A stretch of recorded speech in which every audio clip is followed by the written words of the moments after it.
Welcome back to another episode of What Did I Miss podcast with Dennis Styles. On this show, I'll be covering all the stuff not on my YouTube channel, which is DS2 Smooth, shameless plug, shameless plug.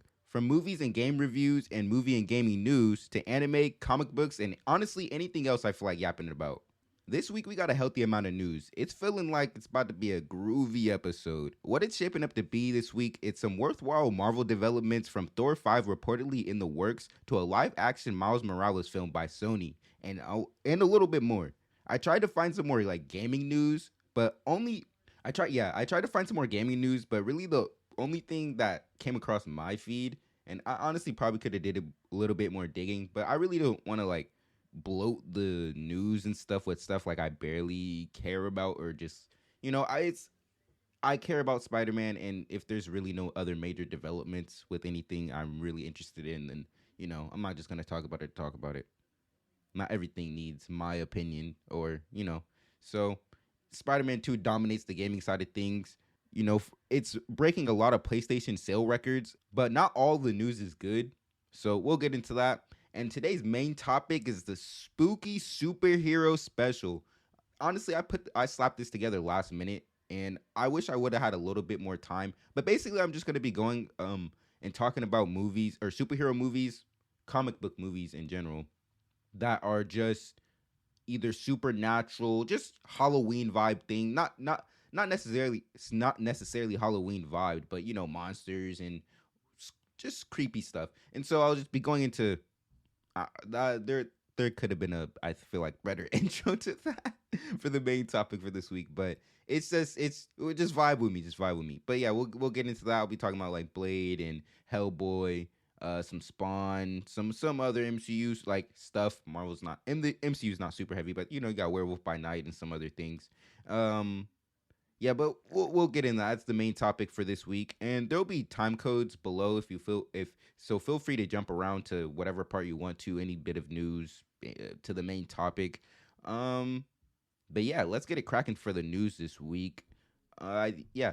So Kevin Feige says that the Marvel shows. Damn. Let me rewind. Kevin Feige says Marvel movies and shows created by other companies are canon in the MCU's multiverse.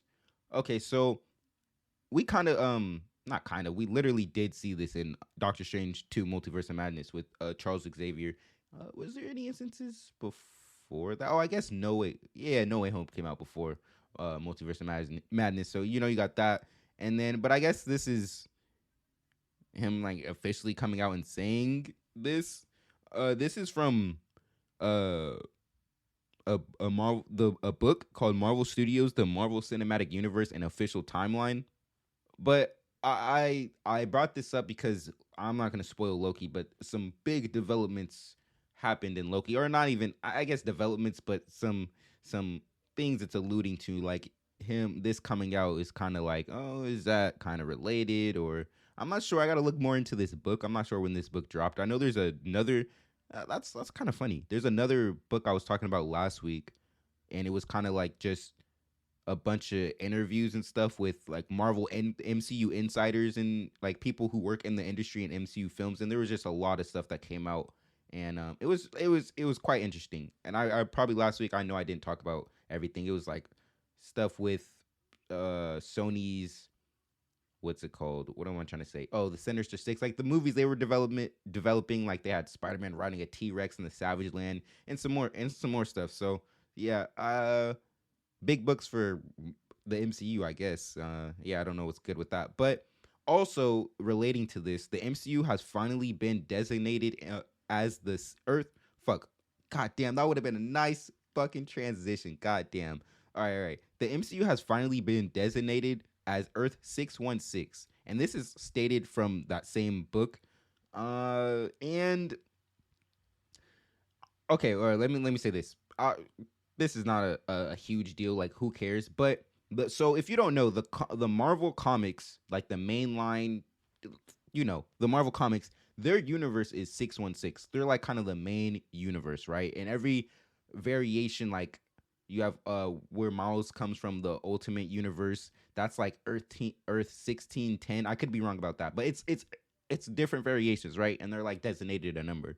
And the MCU is Earth like 19999. I could be off on my nines, but it's multiple amount of nines. And that was like designated in the comics, I think. And I'm trying to like remember how that like came about. I think it was just, yeah, I don't necessarily remember how that came about, but it was said in the comics that that's MCU's Earth 19999. And so, and then when Spider-Man Far From Home came out with stuff like Mysterio and his fake plan to be from the multiverse, he says that the MCU's like their Earth is 616. And when that trailer first came out, everyone was like, "Whoa, what the fuck, bro? Like that's like not right. The comics is 616 and da da da." And then Mysterio came out and he was lying the whole time. So then we're like, okay, the real comic book nerds are like, all right, forehead wipe, like the comics is still 616. All right, cool. And so then now, I think there was also something in Loki, I think, saying that the MCU was 616. I could be wrong about that. And then also with Doctor Strange, I don't think they said anything about it, the MCU being Earth 616. But then you have Spider-Verse 2 across or into no across the Spider-Verse. All right, I was getting them confused. Yeah, across the Spider-Verse, Miguel O'Hara says he drops from the stuff that happened in No Way Home and Spider-Man and Doctor Strange fucking up the multiverse. He's like, that stupid nerd kid in that wizard or whatever. He says Doctor Strange from Earth 1999. Again, like saying that is the MCU's Earth 1999. And then they come out and say that the MCU is 616. And again, this is not a big deal, but it's just kind of like, I'll be kind of talking about this throughout the episode because there's some more instances that this comes up in. But it's kind of like, just let the comics be 616. Like, they paved the way for all this. It kind of feels like whoever is making this decision, and again, it's not this big deal, like, or whatever, but it kind of feels like they're trying to have MCU just has main character syndrome. Like, they just have to be front and center. I don't see the problem with just being Earth 1999. Like, it's it.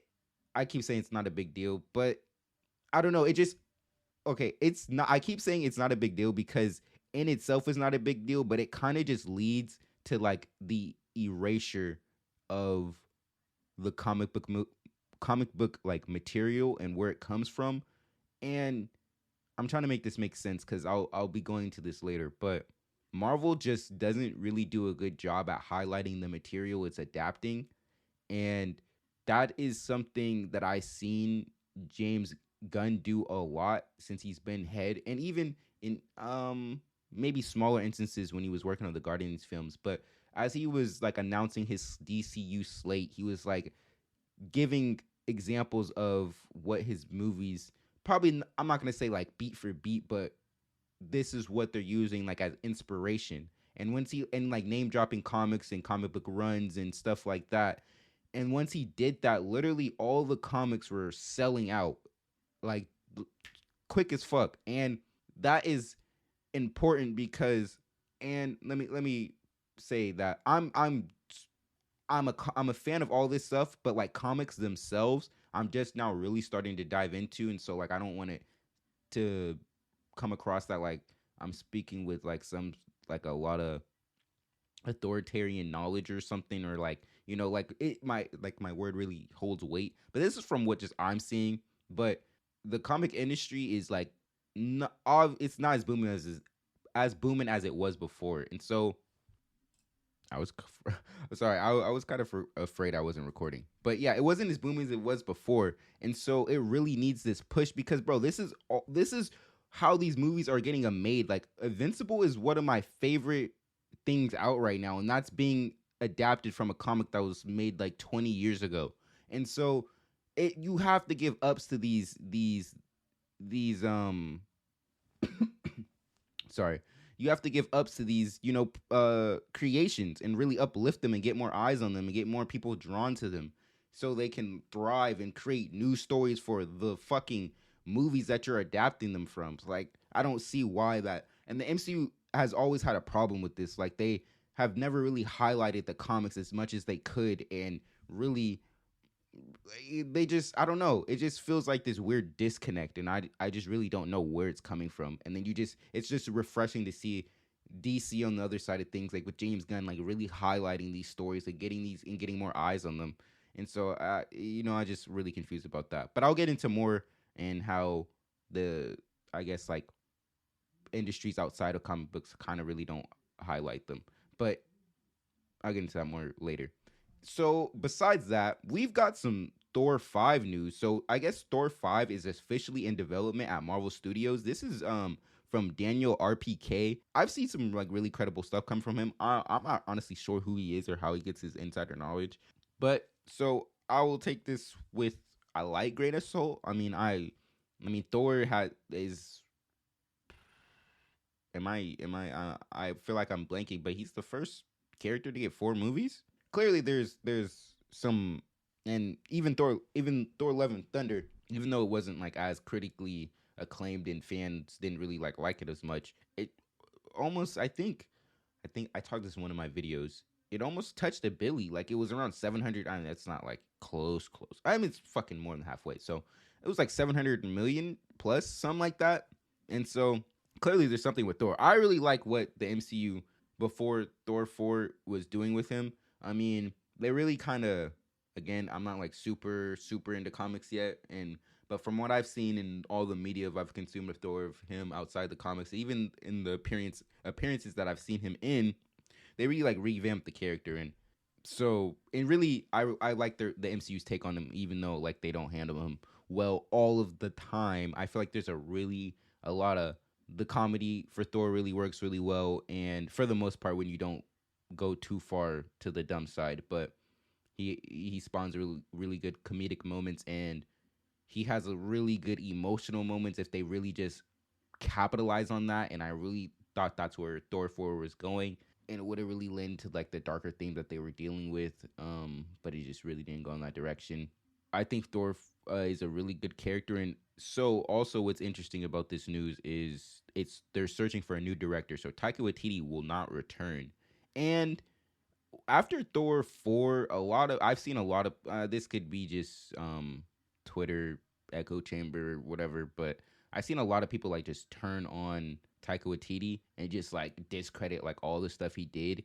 And yeah, I didn't like Thor 4, but like he's made other different things and you can't discredit that. And so what I'm basically saying is I wouldn't have been opposed to him coming back to Thor 5, but I would be very very hesitant. But them going in a new direction I think is for the best, and I think they should really lean into like the old like King Thor destroyer arm. Again, I don't know a whole lot about these storylines or if they're even like good or not, but I really like the look of it, and I really like the idea of like I when I say I'm not into comics, there would be storylines and stuff I would keep up with, and not like I would read them, but I would go on YouTube and watch stuff like Comic Story and Comics Explained.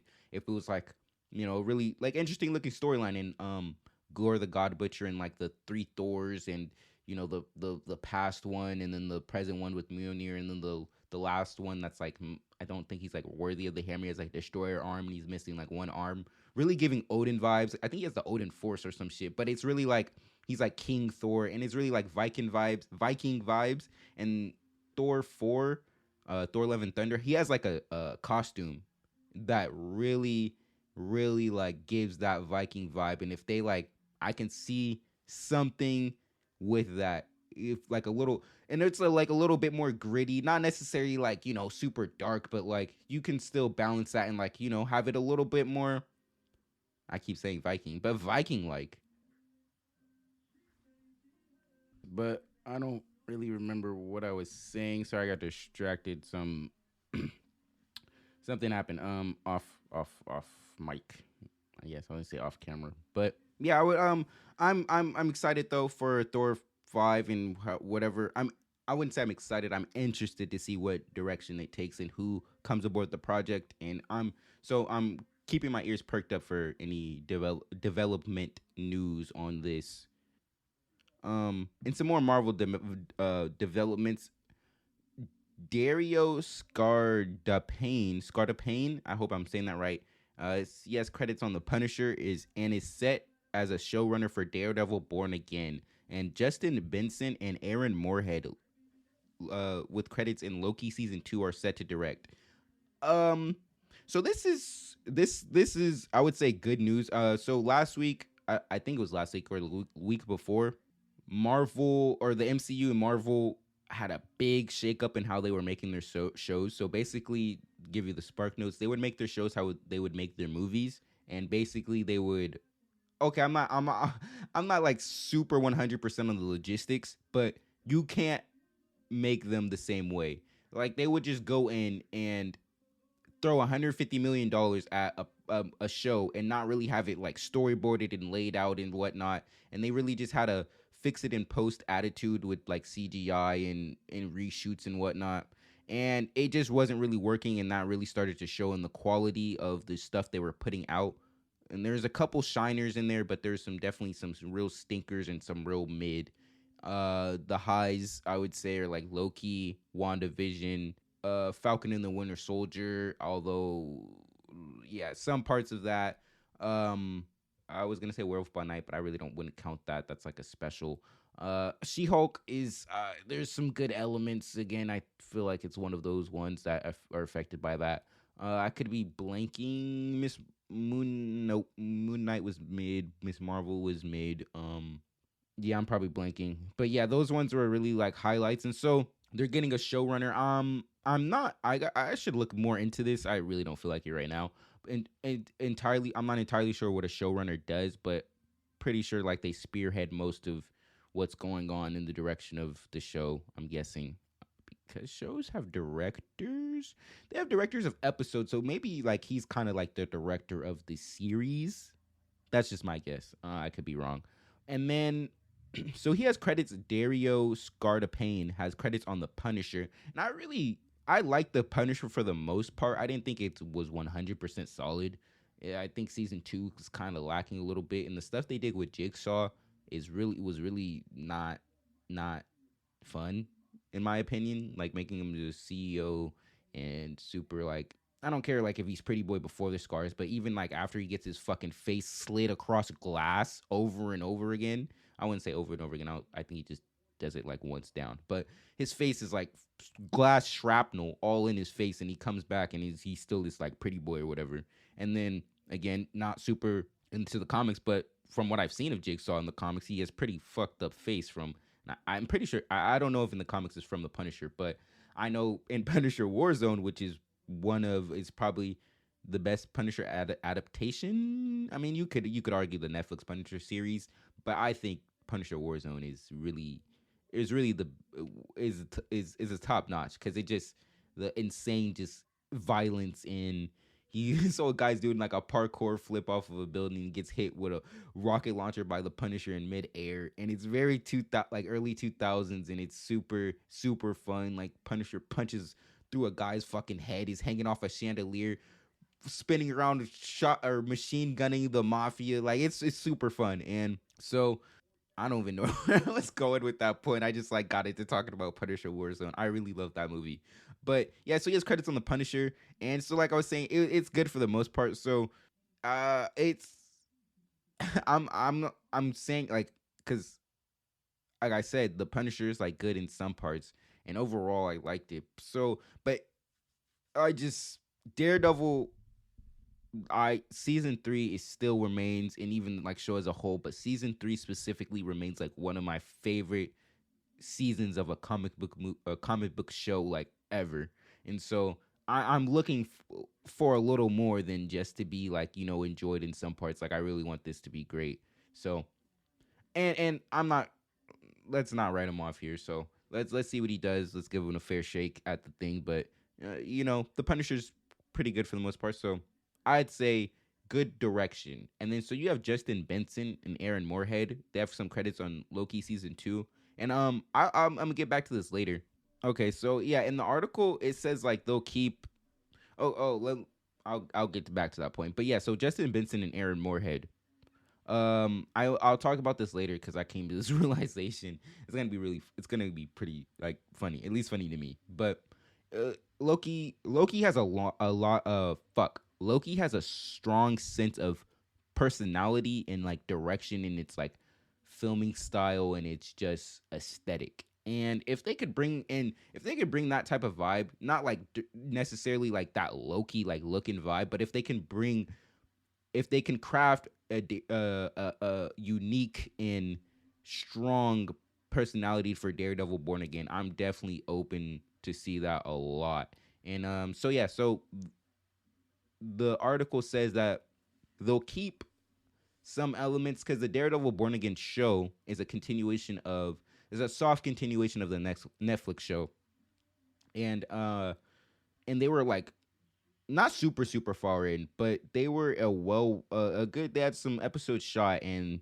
so a part of when I said like they had a huge like shake up of how they did their shows at Marvel, they just didn't like the creative direction that Daredevil was going in, so they like just let go a lot of the like basically everyone was working on it, and they bringing some new people in as they really reconstruct how they work their shows and really going back to traditional show making methods.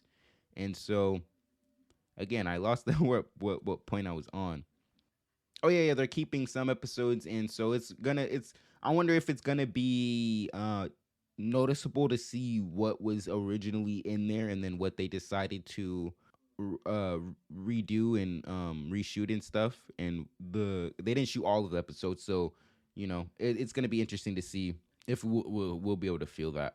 The last bit of Marvel news on the like movie film side is, well, not last a little bit, but it's gonna lead into something else. But there's reportedly a live action Miles Morales film being currently developed by Sony, and they're currently looking for a writer on the film. And this is again from Daniel RPK. And I'm I really honest like truly do not know how to feel about this. Like Miles Morales as a character has really burst in popularity in the last what like 5 years or so, like maybe a little bit more. And Sony's is capable is capable of making some good live action stuff, but if we're looking at the live action Marvel stuff that they've done, okay, I'm not counting the Raimi films, and you have the Andrew Garfield films, which are have their problems, but I would say have some really good stuff in them. If you look at the modern stuff with Venom, Morbius, Craven coming up, that's not out, so I can't completely say that's garbage. But uh, you know, I'm not really. Yeah, I don't really have any chips on that. I don't know. I was trying to make some like a fucking simile or something. But anyways, if we're looking at their modern track record, it's not shaking up to. It's not looking so good. So there's a high possibility, in my opinion, that they could really fuck this up. But then you look at the animation side of things, and you look at what they're doing with Miles and the Spider Verse, and those stories are very strong, right? And so it's like I feel like it could really swing both ways. And then also, I really look at it as a lot of what makes the Spider Verse movies so great, and what a lot of what makes them work is that they're in animation. And I'm not saying you can't tell a good Miles story in live action, but I think they're kind of maybe getting the wrong idea with Miles's like the Spider Verse movies popping off. And so I don't know. This like really remains to be seen. But honestly, I really don't even want them to take the risk with this character, and just because if he has like a bad film, like we don't know what will happen. Like I don't know, will this character just like lose a lot of its momentum and popularity, and will it get shelved, and just not have like a lot of the like he has a fucking game. He's like doing his shit in the comics. He's doing shit in the movies. Like I really don't want this character to be shelved because I really like him a lot. And so it's like I don't want them to take this risk with Miles, in my opinion. But again, if they get some good people on this, I'm down to see it because it's possible to make a very good Spider-Man movie. It's very possible. It's just I don't really have faith in Sony a lot, and I'm pretty sure that's not really at least Sony in the like live action respect.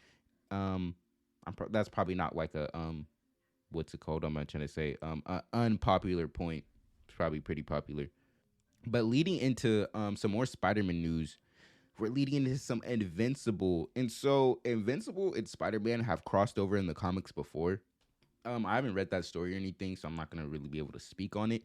But there is like a Invincible. Sorry, there's like an Invincible trailer. It wasn't the trailer because they released their trailer. It was like a teaser, and fans picked out like Invincible had, I think, the comic cover of Spider-Man Invincible crossing over, and so the new season 2 of Invincible is dealing with a lot of multiverse stuff, and so it's like, whoa, is there gonna be a crossover? Because you also get Amazon. Sony has a deal with Amazon now to make some like live action Spider-Man stuff. So there could be there's a very real possibility that these two things cross over because Invincible's on Amazon Prime as well. So I'll really be down to see that Spider-Man and Invincible crossover. And also Josh Keaton is on the cast of Invincible this season. He could obviously be playing someone else, but I think he's the guy who plays Spectacular Spider-Man, if I'm pretty sure. So, because I was gonna say who would be the voice actors, and then I remembered that Josh Keaton's on there. So he would.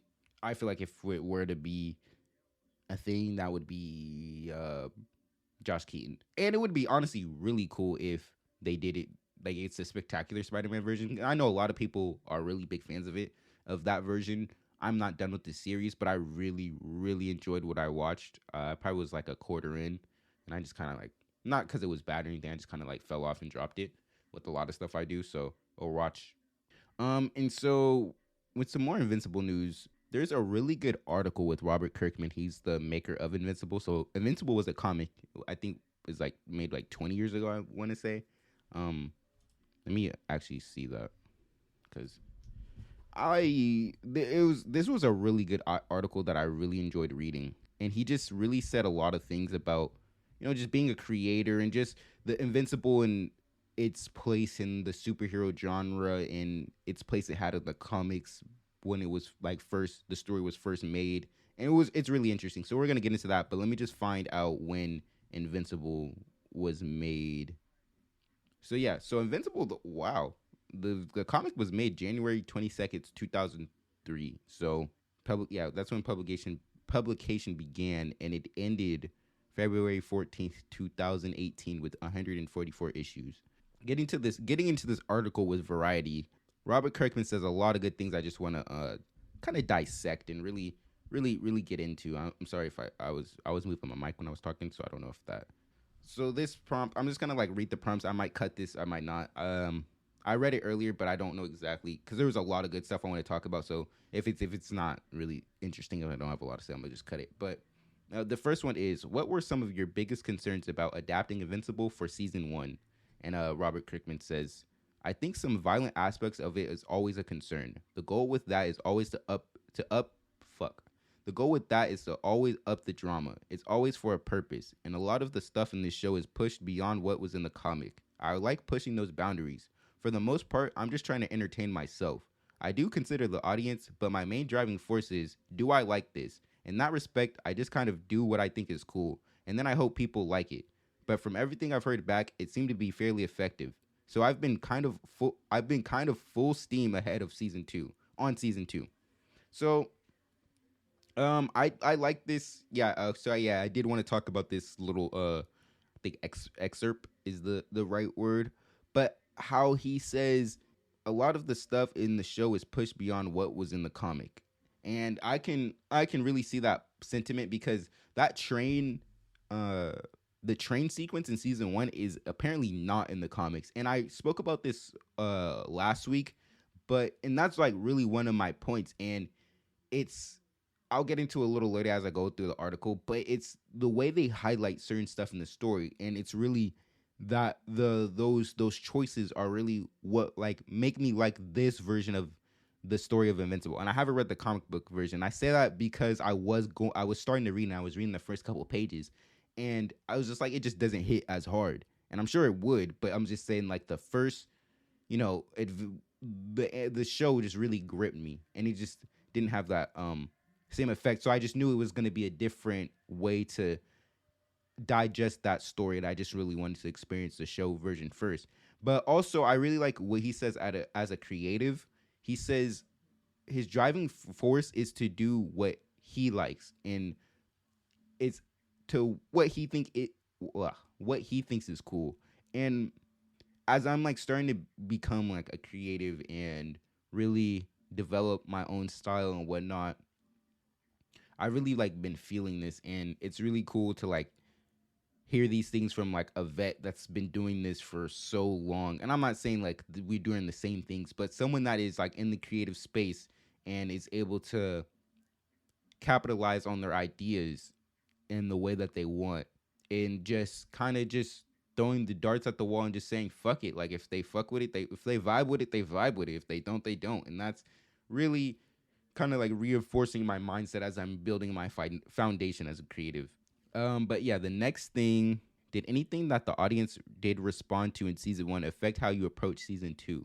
Robert Kirkman then says, I think it made me willing to push things further. One of the secret sauces of Invincible is that we embrace everything about superhero comics. There's a distillation that happens with the MCU where they shave the edges off to make everything as real world as possible. Like you're never going to see Robert Downey Jr. having a conversation with a fish person in the MCU. To me, the tradition of comic books is, there was an issue of Superman where he had to marry a mermaid.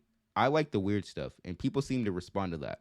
I really like this. I really like hearing this from him, and he fucking dead on. And again, the reason I really wanted to get into this article, he's really he articulates a lot of points really well, and it's like damn near exactly how I feel about this stuff. And I really wanted to get in this because it really puts my feelings to like words, and in a better way that I would be able to, or that I'm at least able to now, because he's been in the game, he's been a vet in this, so he knows how to get his point across and the verbiage to use to really do that.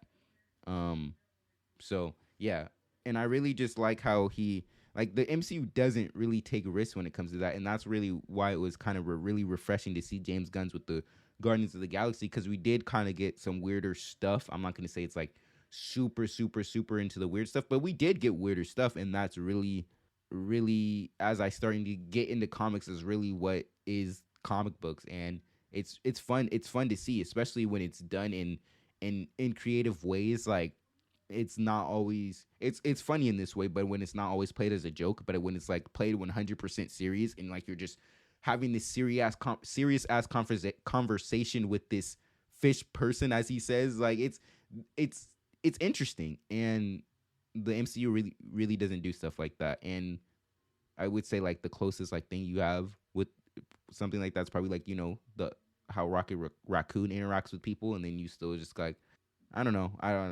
really know what I was saying with that, but I would just like to see more weird stuff with the MCU. And it just seems like Robert Kirkman really seems to get that line of thinking. So, the first trailer for season 2 included a title card with 26 actors joining the show. How did you get people like Sterling K. Brown, Tatiana Maslany, and Callista Flockhart to sign up? Our casting director, Linda Lamonting, I don't know. Sorry, is really great. I feel like we're very fortunate. The Steven Yeun casting was a cascading effect. I was able to get Steven to play Invincible because we're buddies and we work together on Walking Dead. We like each other a significant amount, and he's been one of the hottest actors in Hollywood for going on 5 years now. So to be associated with him is a good thing. Um, yeah. Oh yeah. I wanted to talk about this because Invincible really does have a crazy cast, and I really wanted to look more in. I'm not gonna do it now, but as like a personal thing to just like really look more into the cast, because that really highlights that stand out for me in that, because with voice acting, you get those comic voices where you just automatically pick out with like J.K. Simmons and him as Omni-Man. Like that's an instant like who that is. And then I really like Steven Yeun as Mark, and then Sandra Oh as Debbie, like Mark's mom. And they do really good, but like there's people like Walter Goggins that he was like in Ant-Man 2 and stuff. He's and a lot of other things that yeah, sorry, I don't know if there's music playing the whole time in the back, but fuck, I hope that doesn't come through. But I just I had to go handle that real quick. But yeah, I don't really remember where I was. But yeah, I think I said like I was liking Sandra Oh and how there's iconic voices that you just instantly pick out, and I really like them as actors, and so and they really do good as voice actors. And there's like a thing that you should hire real. I'm saying this in like a condescending tone, but it's serious. You should hire real voice actors to do this stuff, and that like actors come in and take work from real voice actors just because they have a big name. And I do agree with that sentiment, but when they're actually good voice actors, like the actors, it's cool. And there's just a lot of names that appear that I just don't pick out, and I really want to look at the casting list going forward and get familiar with who's playing who, because there's really some really all stars in there. And Mahershala Ali, I didn't even know he was in there, but I guess he was in season one. See, I didn't even like know that, and I really like him as an actor. And then yeah, so he says like there's a lot of people who are still like big actors who're supposed to show up in season 3 that aren't in season 2, and some season 1 actors that aren't in season 2 that are showing up in season 3. And so there's gonna be some big names attached going forward, and I like I said, that's cool. So how are you deciding what to keep from the comics and what to change and what to expand on? My main goal is, so that was the prompt, and so Robert Kirkman responds, my main goal is to keep the skeleton intact. We have hindsight with Invincible that we didn't have on The Walking Dead, because I was writing that while we were doing the show. So we wouldn't know that one character is important for 4 years later, because I hadn't written those issues yet. But here it's down to the point where it's like that line of dialogue is going to have a bigger punch if we tweak it a little bit, because we know because we know what we would theoretically be adapting in season 6. But while keeping the skeleton intact, the goal is to take what's in the comics and enrich and deepen it. Debbie wasn't the biggest character in the comics, and that's a unique perspective that's more relatable to the audience because she has no superpowers. Her story is interesting because of everything that's happening with her husband and her son, and with her being at the center of this insane world. And then we also have Sandra Oh, who is spectacular playing her. So a lot of plots come from, okay, well, what are we doing with Debbie that we didn't do in the comics? That was a lot of reading, sorry. And I did that fucking good. Can we get a round of applause for being literate? Not illiterate, literate. But yeah, I really like what he said on this, because this is only going to benefit of my experience with Invincible, because they can just lay, like he said, like how they just tweak a line of dialogue that they know is going to hit later. And that's just really going to make it feel so good watching down the line when you just get that payoff. And I've been in the dark with the Invincible story for a while. Like I've seen some stuff here and there that, allude to the bigger stuff, like some characters that come later. But for the most part, I'm really like, I don't know the meat and potatoes, so I'm really excited to experience this. I'm really excited to hear how they have this like cool foresight with, just what they're able to highlight, and how they're like how what they change and expand on, and how like I'm trying to not to spoil Invincible, so that's why I keep like saying these filler words. Just how Invincible starts, like it doesn't start that way in the comics. The way they do it in the show is, in my opinion, handled better. Just like because we just get to see it, and it's just so cool, and just little stuff like that, and just how they're able to. I'm pretty sure the Adam Eve spinoff like story is in like a comic thing, but then how I'll get to it later. But it's cool to see how they're doing this, and then how he's saying they're able to take it from different perspectives, and how Debbie as a character wasn't that big in the comics, and she is way bigger in the show, and I like that a lot. Like she's a really good part of Invincible and what she brings to the story. And so I just loving where the track that Invincible's on, and just the future of it. He goes on to say like why he doesn't show a lot of like sex and stuff in his show, and then he says like basically he doesn't really think nudity looks good in animation. And so also I read somewhere that like I was gonna say Gen V, like Gen Z is like starting to not really want to see a lot of sex in their TV shows and whatnot, and like how they want to see more friendships and like less relationships. I Me personally, I feel like sex scenes like don't really add anything to the story. I think Oppenheimer did it really well. They had like they did a really I'm trying to like remember, but it just wasn't like purely for like a sex scene. It actually had to do with the story, and I basically I'm saying like they're really not needed most time, and so I agree with that. He talks about the main villain, how it's like more of a Mark villain, and how it's really going to um he's going to be used to really push Mark and to find out who he is as a character. And then okay, this is these last I think 2 points or so, or these last couple points are really interesting. So the main villain, he's like a multiversal villain, and with all the multiversal stuff that's been popping up, and I would say the last like 3-4 years, everything all at once, Multiverse of Madness, No Way Home, a lot of other multiversal stuff. I'm not saying it's a new concept, but it's been getting into the mainstream audience a lot more. Angstrom Levi is steeped in the concept of multiple universes, which has become the new hotness in the superhero storytelling. What do you make of that?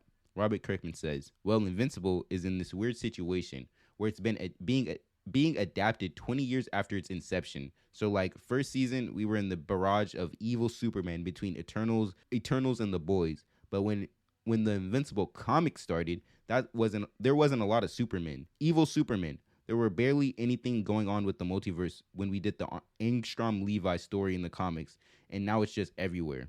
The draw of the multiverse is that you get to play with different aspects of familiar things. It's just a really easy button to push. Okay, we can bring in these Fox characters that everybody remembers. We can have a digital cameo of Christopher Reeve. We're going to take this thing that's popular because it's nostalgia. Fuck, the article's moving in. Because it's a nostalgia thing, and then amp the nostalgia up even more. I consider myself in that fan base, so I see why it's popular. The only thing I'll say is what we're doing is a little bit different. We're using the multiverse to examine Mark's character and what aspects of him we may not necessarily be aware of yet. It's much more of a character-based story. I mean, we don't have the luxury of bringing in the Invincible from the popular 1990s cartoon. If we did, we probably would. There's a lot of good things in this article. So we'll just start with the multiverse thing.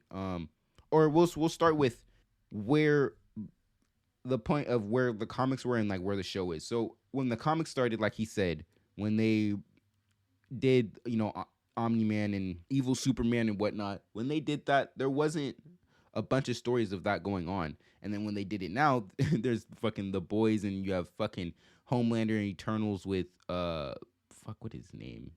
Like Icarus. With Icarus, it's kind of funny how that lines up with that season 1 and season 2. Like they literally dropped in the midst of all that, and then they dropped in the midst of the multiverse. But then Invincible has been doing this before everybody else for 20 years, or 20 years ago. So it's just a funny how time works. He goes into to expand upon that. Let's get into I want to talk about like how the it's funny how he says I like how he acknowledges the remember berries. Oh, look at this character that everyone remembers, and they bringing them back, and how he mentions the Fox characters and whatnot. And I also like he acknowledges that, but he says also he's a fan of that, so he knows like there's a point and there's a reason why that type of stuff is popular. But then he goes on to say how they're using their multiverse to really dissect Mark as a character, and that really falls in with everything all at once, everywhere all at once, and how they use the multiverse. It really used it to really explore the characters and explore their psyches, and I really hope we get, obviously not the same thing, but we get something like that with the multiverse in Invincible. So I'm very excited to see how they handle the multiverse. So this is the next prompt. At the same time, there are signs that audience enthusiasm is no longer at a fever pitch for superhero stories. As someone who's been on all sides of that process, what do you think could be driving that? From my perspective, and Robert Kirkman says, from my perspective, which I admit probably wrong, is that I don't get the sense of newness anymore from these movies. For the first 10 years, it was like, oh my gosh, we're getting everything we loved about action movies. But instead of watching Bruce Willis climb through a ventilation duct or watching a guy punch a planet, it was taking the magic of superhero comics that had existed for decades and authentically translating it into film in a way that had never really been achieved before. Now now that we're 100 movies deep, 100 movies deep, it's hard to tell an audience you're going to get a new experience out of this. And he explains this perfectly. Like that first, people are just excited to see their things, and this honestly goes. Oh my fucking gosh, I'm having like a, epiphany right now. This goes into what I'll be bringing up later, but we just were excited to see these pages move on screen. And yes, if it was bad, it was fucking bad. But if it was just decent, at the very least decent, I was. And as I'm getting older, but I like as a kid, I was gonna be satisfied either way. But as I was older and really get into this stuff, like it was just enough to see this stuff in motion. And that's why I always say like, and I'm starting to change my tune a little bit, but I always say that out of all the superhero stuff I watch and sci-fi stuff, I'll probably find some type of enjoyment out of it. Like, if nothing is gonna be 100% bad, like because this is what I enjoy, I'm gonna find some enjoyment. But it's starting to be from the point where he says like we're 100 movies deep in, and it's just like, okay, I'm starting to find less and less enjoyment in this stuff, even though like I like these characters, I like seeing what's happening. Like I just need a different experience, and I'll get into more on that later. And so the next prompt is, I think we're almost done with this article. How do you see that affecting the show? Hopefully, it's arriving at the exact right time. Invincible came around in the comics when superhero literate people knew exactly how superhero stories go. Invincible's main goal was to say, "You think you know what superhero movies do?" And the comic became very popular because of that. And so Invincible the show is coming at the same time when the general audience is extremely superhero literate. So hopefully we can recreate that same thing that happened in the comics, where people who had been reading Marvel DC comics for years were like, "Wait, Invincible makes me feel like when I first started reading comics." And bro, this sentiment is literally what I felt about Invincible season 1. And yes, season 1 has its problems. I didn't like everything in it, but it felt like I was like experiencing the superhero genre for the first time again. Like I was genuinely surprised at some of the plot points, and like wrapped up in the characters, and just immersed in the story. So superhero stuff going forward is really gonna need to try hard to be immerseful. And again, this will contribute to my point when I say later, but I'm just really starting to see a need a shake up in this type of stuff, or it's gonna lose interest. And there's other stuff to watch, so it's really like, no sweat off my nuts, to be honest. Sorry, excuse my French.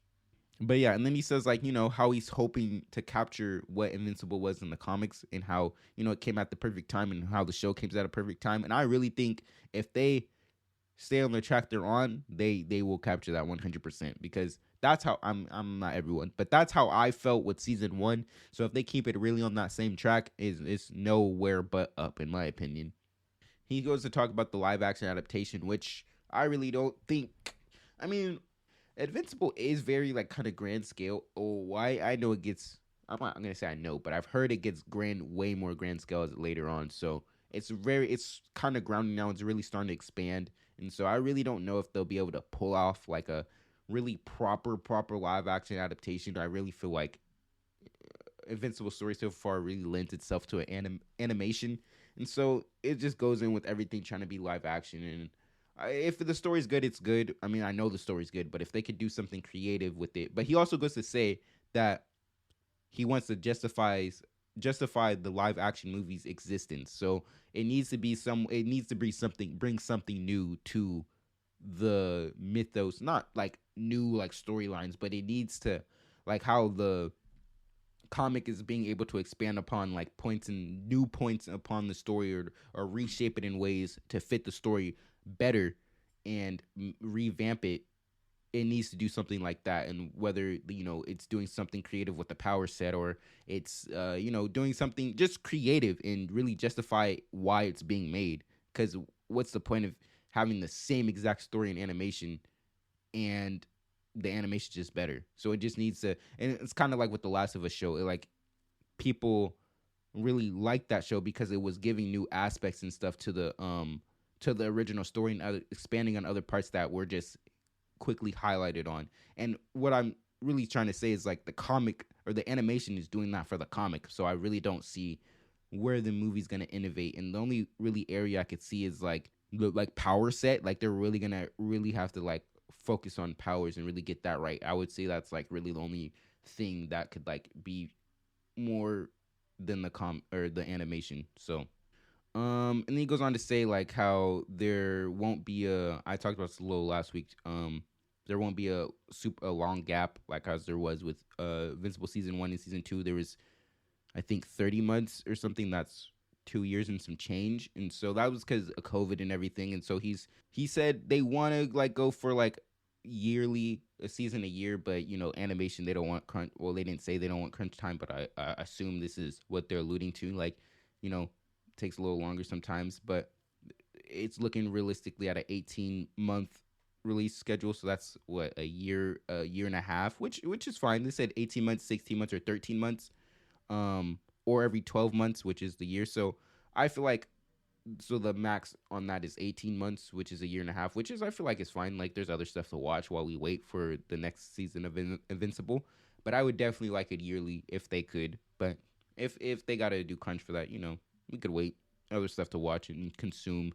And then he goes on to say, there's the Adam Eve episode that expanded on like Adam Eve as a character and like her origin and stuff. And if they're gonna do that with other characters, and basically he says like if they have time and if they don't want to do anything that detracts from the main story of Invincible. So, but there are characters that could benefit from that, like Cecil, like the government guy. Like he said, there's a lot of stuff that people don't know about his backstory. Monster Girl, I would really want to see something with her. She's like basically Hulk, but every time she turns into like her Hulk form, she gets younger, and so how fucking that came to be and whatnot, and because it seems like magic based and not necessarily like some science shit like Hulk.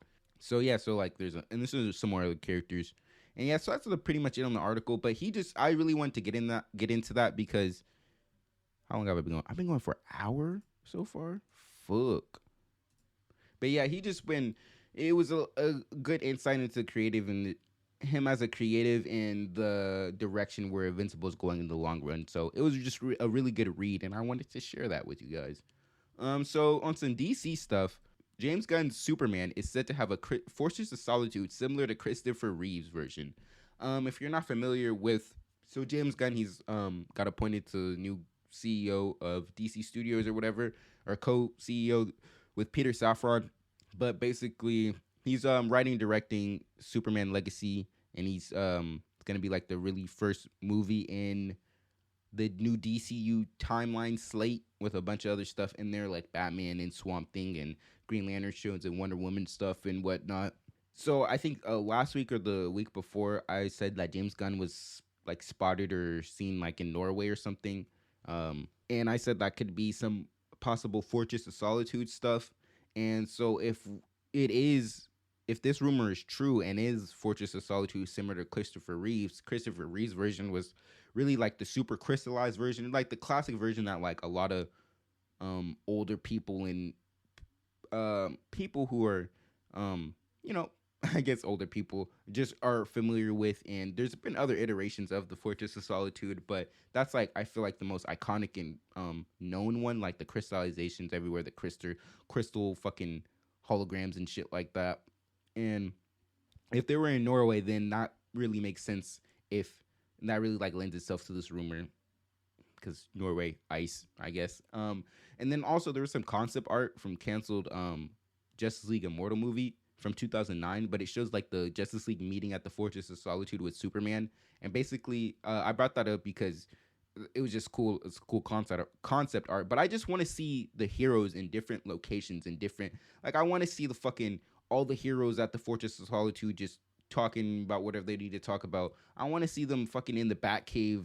Probably Batman doesn't have a lot of visitors, but for whatever reason, like the Justice League or a couple members are in the Batcave or whatnot, or they're in the Watchtower. Or I just like to see heroes in different locales and iconic locations. I feel like the MC really doesn't do that a whole lot, and it seems like the new DC universe seems to be really building on locations and whatnot, and really mapping out their world and their locations. And so I hope that we do get something like that. with the league meeting at the Fortress of Solitude or something. That'd just be really cool to see. So a couple things before we get into the gaming side of things. So the roles of the cast in Guillermo del Toro's Frankenstein has been, I guess, confirmed or announced. So we have Mia Goth as the bride, Oscar Isaacs as the monster, and Andrew Garfield as the doctor. And so I tried to click this link and it was a broken link. So I was like, oh, all right, damn. So I'm just gonna have to really like freeball it.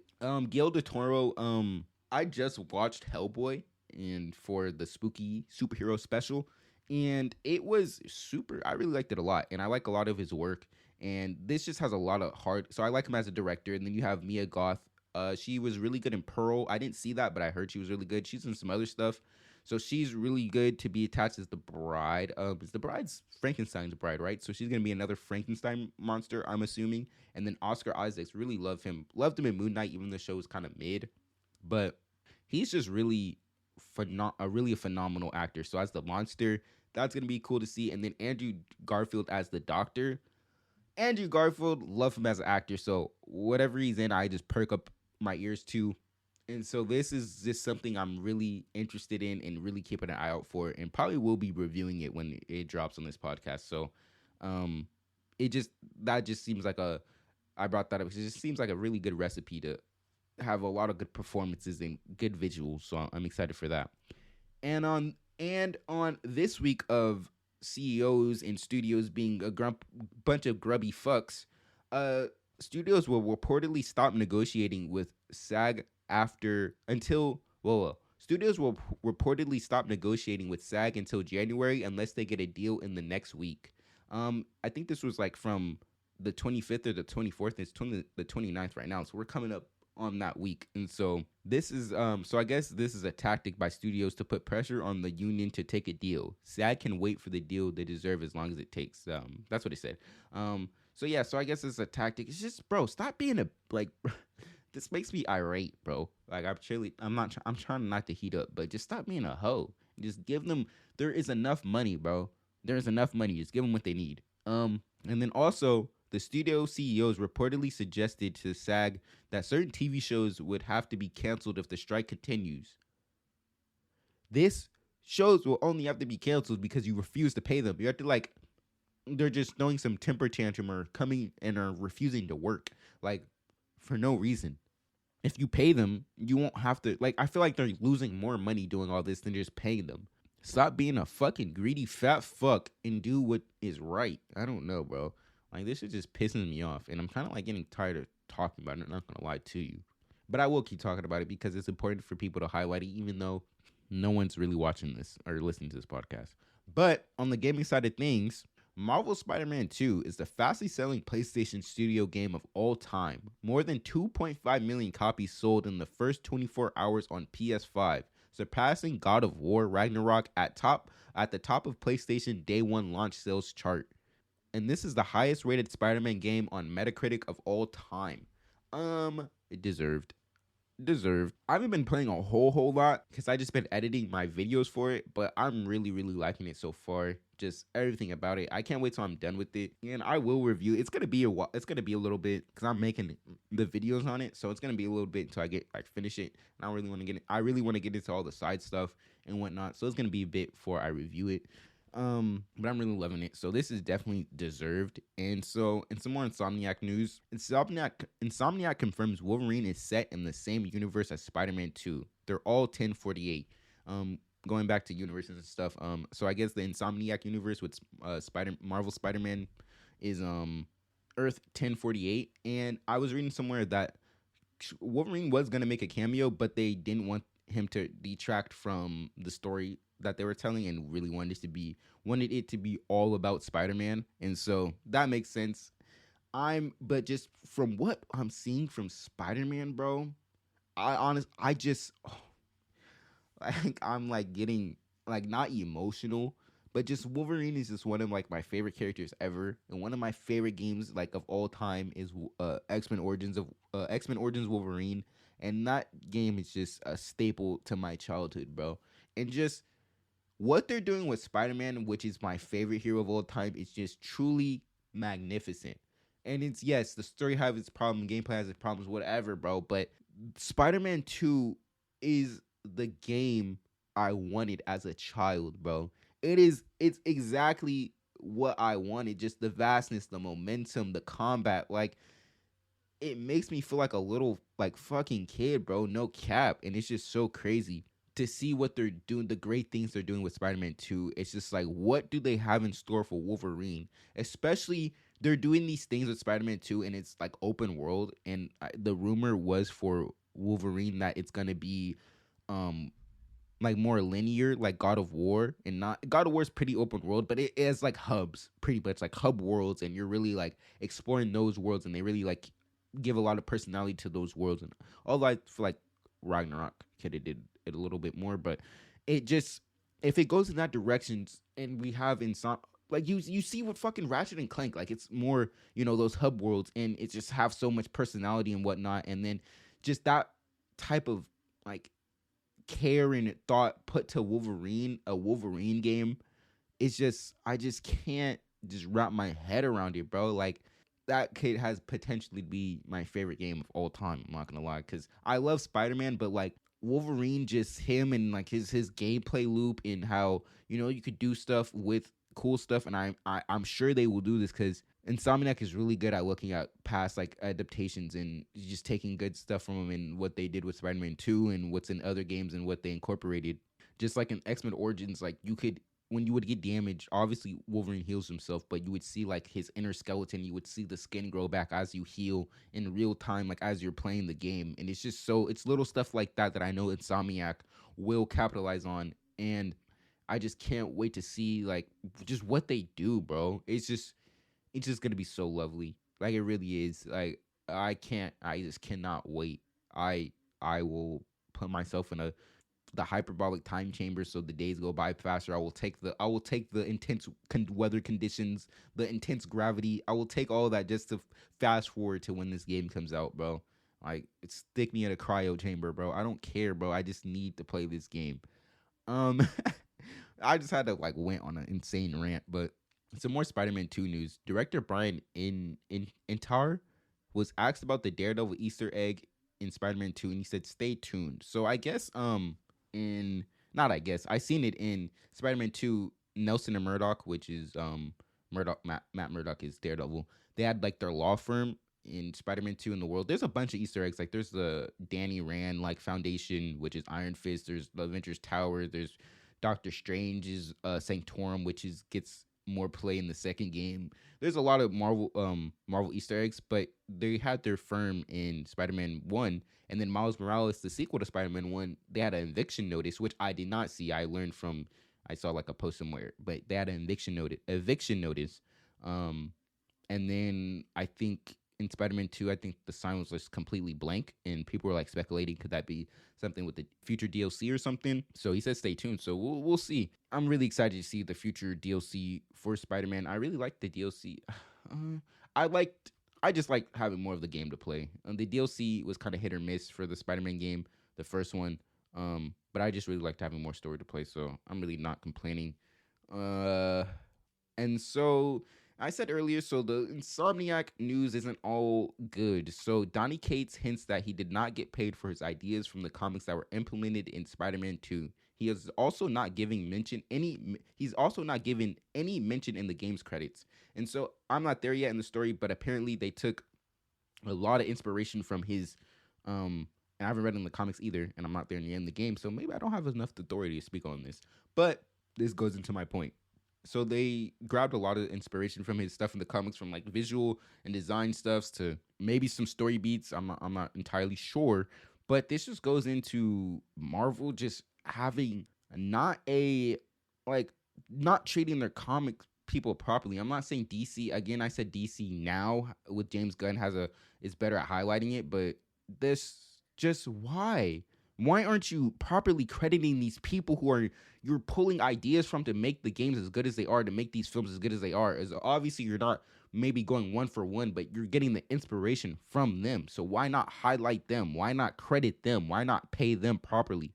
It's like this stuff would not be here if it wasn't for them. So it's like so frustrating how they could just steal these just take these ideas and just toss the creators to the side. Just bro, like if you would have highlighted that book run, like, oh, like these designs for the story were inspired by Donny Cates' run in the Venom, like now the fucking comic book sold out. Like, bro, come on. Like, it's just simple. I don't know. Is it like free promotion? Is that what they're tripping off of? Is there some corporate shit? Like, I just don't get it, bro. Like, it's again, it's something that's making me irate because it's like it just feels like it's so simple. It's just a couple of words. I don't know. I don't know. I really don't, and it's making me mad. So we're gonna move on. Before we get into the there's two things before we get into the spooky superhero special. Robert Pattinson's The Batman suit has been added to Batman Arkham Knight.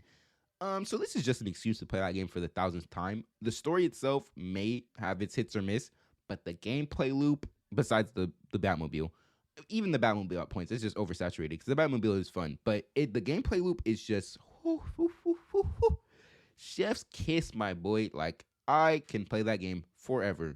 With Spider-Man 2, that'll probably be my like most revisited superhero game. But before that, I would always revisit even the other Arkham games, but just Arkham Knight specifically because you have the most freedom in that. You could fly around the city, and you could do it kind of in Arkham City, but in Arkham City or Knight, it's just like you have the Batmobile at disposal, can fucking just fly around, jump on cars, and just hop out your vehicle, just start beating on people. Like, come on, bro. Like, it's the ultimate superhero simulator. So the Robert Pattinson, the Batman suit being added, it's just more fuel to go replay that. But it probably won't be for a while because I've got my hands full with Spider-Man. And then what's funny about this is they accidentally released the suit early. So I think they released it like a couple days ago, but they were supposed to, and like I think they took it back and they are releasing it on December 1st, I think I read, with the release of, I don't know if they said the trilogy, because Arkham Knight, it was the release maybe of the trilogy on the Switch. And I said, I don't know if it's the trilogy because the Arkham Knight playing on the Switch seems kind of crazy. But that game's like 8 years old and it still looks amazing. So maybe the Switch can handle it fine. But yeah, so I really want to go replay Arkham and see how good that suit looks in that game. The Batman Robert Pattinson suit. And so the last little bit of news before we jump into some the spooky superhero special is some comic book news. I guess I was gonna say rarely, but I did have some comic book news what of the week. So it was some Batman news. But Marvel Ultimate Spider-Man is getting let me pull up the article though.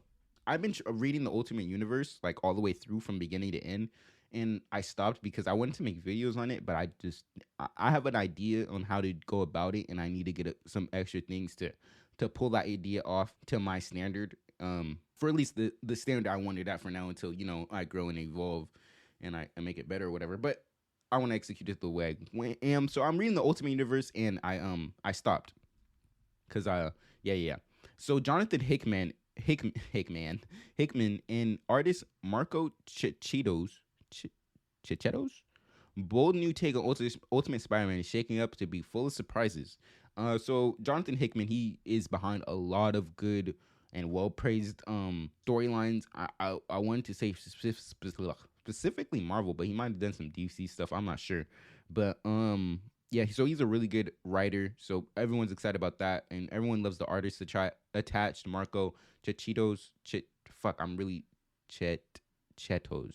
I really hope I pronounced his name right, but a lot of people really like his art, so they're excited about that. And as I get into comics, I'll get more familiar with these names and what works they're a part of and stuff. So that's why I'm not myself super these names obviously from everyone else gets me excited, but if I just saw these I wouldn't be. Jonathan Hickman I know like kind of more aware of, but basically like they don't move me as much they would move as an avid comic book reader is what I'm trying to say. But what's interesting about this is this story is separate from like the Ultimate Universe. Like it's the Ultimate Universe, but it's not. So this story is Peter getting his powers after he started a family with MJ and had 2 kids. So obviously, if you don't know the story of Spider-Man, he gets his powers when he's like 15, 16 years old, when he's young, and he has to deal with that. And then like it's a struggle to build a family with MJ and stuff because it's superheroing. But we really have not ever seen him get his powers after the fact. So everyone's super excited about this story because it's like a new just take on the character and a new fresh take that is really, again, I'm not super in the comics and stuff, but I just look from the outside and just a lot of people are just not happy with the current run of Spider-Man where he's at, and just they just feel like they don't really know what to do with the character. So this is a very refreshing take for everyone, into this stuff, and so they're super excited, and I'm super excited because I want to read it. Like, I've been familiar with Spider-Man for a very long time, so just seeing new stuff with him is always exciting. And I'm really gonna keep my eye out for this one. And reading the Ultimate Universe, I'm excited to see how that maybe differentiates. If whatever, I'm not trying to say that word. I'm trying to wrap this up, but I'm really excited where that goes. So keep eye out for that. I know I will be, and if I really like it, I'll probably talk about it regardless. But if I really like it, maybe I'll make it a full episode or something, or make a video on it. Who knows? But it just sounds really shaping up to be really something interesting. Yeah, so it's the spooky superhero special. So let me check the time. We're at 1 hour 20 for like 40 minutes. We'll see. But the spooky superhero special. So I just I kind of slapped this together. I wish I would have came up with this idea earlier in the week. To do this, because then I would have had more time to watch more movies on this list and revisit some movies. But I just wanted to go through superhero movies that like kind of have a Halloween vibe. Not necessarily Halloween vibe, but just as supernatural. Maybe like monsters or, just evil, just dark spirited things. That kind of sounds like super like paranormal, but I don't know. just fuck, I'm trying to explain this. Just superhero movies that are comic book movies that are on the darker side of things. Not necessarily horror, but on the darker side of things. That's the tagline. Spooky superhero special. Superhero movies that are on the darker side of things. There we go, my boy. That is it. But I'm gonna start with I have a list of a couple movies here, but I'm gonna start with Hellboy. So this is a childhood banger, and I haven't watched this movie in a while. So this was the only. I wish I would have had time to watch the sequel, but I really liked revisiting this movie again. It came out. Let's see. Let me see when Hellboy came out. It's very early 2000s, 2004. So the first movie came out in 2004.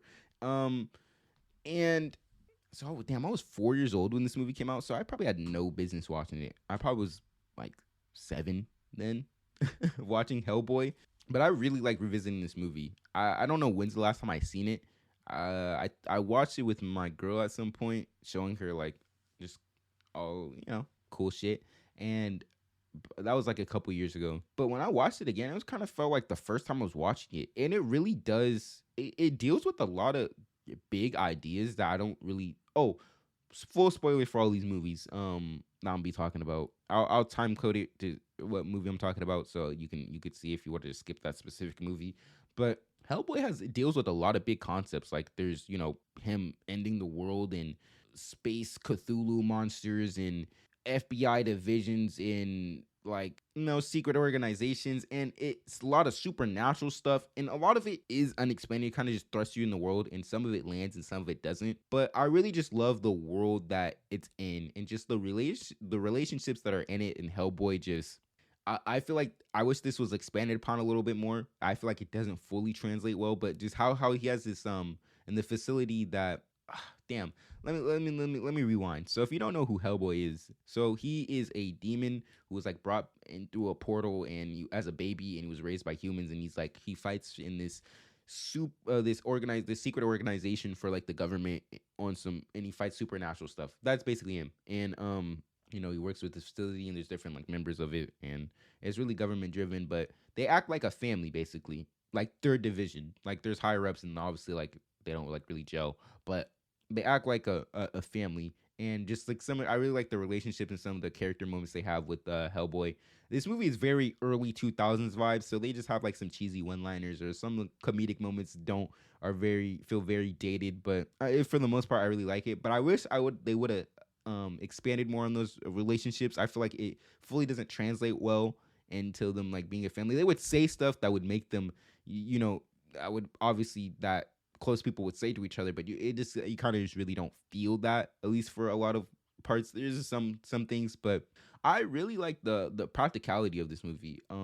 I feel like there's a lot of practical stuff missing from modern superhero movies, and I again, not to be like a James Gunn dick rider, but he does a lot of practical stuff that I really appreciate and enjoy. And there's a lot of this practical stuff in this, and I feel like a lot of early 2000s and superhero stuff really capitalized on that. And I mean, because obviously CGI wasn't that great, and the CGI in this movie isn't when it's heavily it just seems crazy on the TV the CGI is heavily used. It definitely sticks out like a sore thumb. The action for the most part I really like. It's very, there's a lot of like noticeable wire work, really early 2000 wire work, but I feel like it really is really good, and the practical stuff that they interweave in the action is really fun as well. I really like the characters in it. Hellboy, obviously, and then you have the fish man, like Abe. Is his name Abe or something? I literally just got done watching this. I woke up this morning and watched it because I only had time to like watch one of these movies, and Hellboy was probably, there's probably a couple others, but Hellboy is probably the one that I wanted to revisit the most, and I'm really glad I did, because the reasons, it's funny because and I'm starting to realize this as I go back to this stuff, and I'm liking that I don't totally write it off. Like, the reasons why I like Hellboy now are not for the same reasons I liked it when I was younger, but it's good. It's fun because it still has stuff that I can enjoy now, like the combat and stuff. Like, that's all I really remember from the combat, like Hellboy having that fight in the museum, or the guy with the two blades in the museum, and I'm trying to, like, Hellboy chasing the guy through the monster through like the streets, and then the Abe, the fish guy, him underwater and stuff, and that fight, and the fight at the end with the girl using like all the power to burn the eggs and stuff, like all that stuff. That's what I remember when I was younger, and I was like, oh wow, that movie is really fun. But, and not to say that stuff is bad now, but it's very early 2000s, and it's not necessarily up to my standards now. But what makes me like the stories though is just like the world, even though I said it doesn't really fully come across as well as it could, but just the world it's in, and like what it sets up, and all the big concepts it's dealing with. Like, fucking, this man's trying to fucking a Nazi's trying to make Hellboy be the king of fucking the earth, and he's gonna be the commander of fucking giant Cthulhu monsters coming from space. And I really like the grandness of it, and I really didn't catch that when I was younger. And I really just remember the government stuff. Like, I didn't really like register like just how grand the story was, and I really like that this time around. And there's just some stuff that, it just doesn't like really expand on. It just feels like a lot to digest sometimes. And if someone that isn't really, and I know a little bit about Hellboy in the comics, a little bit, like the right-handed Doom and stuff, and a little bit. And so me being a little bit familiar and still being like quite a little lost, someone that is not into this stuff at all, it can feel like they're in a fucking blender. So it wouldn't work in that aspect, but I would still think it would be enjoyable though. It's not just like, completely understanding what's going on. You get the basics, but is that really all I have on Hellboy? I really like the characters. I really like the actions. It's decent. I really wish I would have got to watch Golden Army. Because from my mind, I really think it's a step up in the action. And so if it really still has like that good character work and stuff, I could really see it being a fun thing to go back and rewatch. Because I do remember that fun like fight at the end with the Golden Army and stuff. So I really wish I would have gone back and rewatched that. But I'm really on like a Hellboy kind of, I want to say binge. Like, I really want to go back and like read the comics, and he has like a game coming out, like this might be an indie game, and it looks pretty cool. I was trying to remember some details about it, but I really don't remember details about it. And he has like an animated movie I want to check out too. And then you have the David Harbour Hellboy from 2019, and that didn't do so well. But I remember thinking it was like all right, and from the fact I really don't remember, kind of speaks to it. But I just remember some cool things being in it. Like, there's a house with chicken legs, and like he fought like a giant like monster who was getting thrown around and stuff. And so there's some cool things in it. So I want to go back and revisit that Hellboy stuff. But next, because I think that's all I have on Hellboy, and I kind of want to move this along. Not to like rush through and take away from the segment, but let's keep it going. So we have Spawn. Next is Spawn. This is another very dated, I wouldn't say 2000s movie. Let's see. Before I move on from Hellboy, yeah, so Guillermo del Toro did Hellboy and did Hellboy 2, The Golden Army, and he was doing that Frankenstein movie, and so that was really liking Hellboy's work. That's a big reason why I was perked up, and is why that Frankenstein movie's on my radar. Oh, and I really like Ron Perlman. He's really good in Hellboy. I think the script and some of the performances were kind of wooden. It's really a lot of cliche one-liners and stuff, but for the most part, there's some really cool ones in there. I wish I would have wrote them down so I can code them, but there's some really fun ones in there. But there's um a lot of one-liners that don't really translate well. But on to Spawn. Spawn is a very that's what I was doing. I was seeing when Spawn came out. 1997. This movie is this movie, if you don't know who Spawn is, he's basically like a mercenary, or like a mercenary, and he gets like set up, and his teammates like end up killing him, and he gets sent to hell, and he basically becomes like this makes a deal with the devil, like, if you lead my army, I'll give you the powers or whatever, and Gil gets his revenge, and then doesn't end up serving the devil, and that whole shebang. And he has like, his suit is like so fucking cool, and he has like this cape that can basically, like, it's like a endless void kind of, and he just pulls anything out of it, like machine guns and whatever he needs, and he's just a fucking badass. And I really like his character design, and he's really cool. And this was another childhood staple of mine. Again, probably too young to be watching this, and I wish I would have got and revisit this, and so I could really talk about it at length. But it's just some of the cool stuff I remembered was there was like this he was the CGI of it. Let me get into that. The CGI looked fucking terrible. Like the devil in that, or one of the devils or whatever, he looked terrible. And there's this like fat clown. He was pretty funny in the story. I'm blanking on his name. Oh wait, John Leguizamo was fucking. His name's the Violator. I didn't know that was, what the fuck. I did not know he played the Violator. Okay, so that's cool. So John Leguizamo played. He's that fat clown I was talking about, and like he has like this big demon form, and that looked pretty ass. But I really liked, from my memory, I really liked John Leguizamo as the Violator. Like he was just this grotesque, like nasty demon that would follow Spawn around, like fucking, like just ass crack hanging out with fucking just scarfing down pizza and just saying vulgar shit. I really like this present in the story, because Spawn would just like, he'd just be like a fly around Spawn, and just pestering him all the time, just like Spawn's just like, oh, like, get away from me, like, before I like really like eviscerate you.